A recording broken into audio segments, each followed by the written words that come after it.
سنشاهد اليوم كما من الحقد الذي ملأ قلوب معممي ومراجع الشيعة على النبي محمد صلى الله عليه وسلم.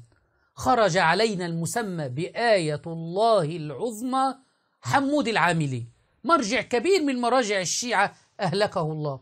خرج في تفسير بلغ ما أنزل إليك من ربك وإن لم تفعل فما بلغت رسالته، قال الله هدد النبي صلى الله عليه وسلم: كل أعمالك في خبر كان، كل أعمالك ستحبط يا محمد إن لم تبلغ بإمامة علي بن أبي طالب. وأخذ يسيء الأدب مع النبي صلى الله عليه وسلم ويفسر تفسير باطني ليثبت هذه الإمامة السبائية المزعومة التي ينادون بها.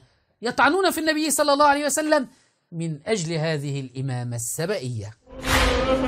صدر الآية: الله يهدد رسوله الكريم، يعني بلغ يا رسولي، بلغ بولاية أمير المؤمنين، وإن لم تبلغ ذلك فإنك لم تبلغ أصلا، وكأنك لم تفعل شيئا من الأساس.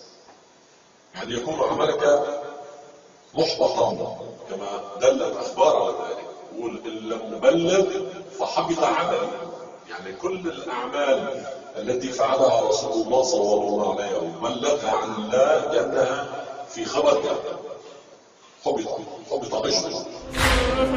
ليس مكر فقط الذي آذى النبي صلى الله عليه وسلم، بل هذه العمائم السبائية المجوسية والذين يؤذون رسول الله لهم عذاب أليم، عمائم مزيفة.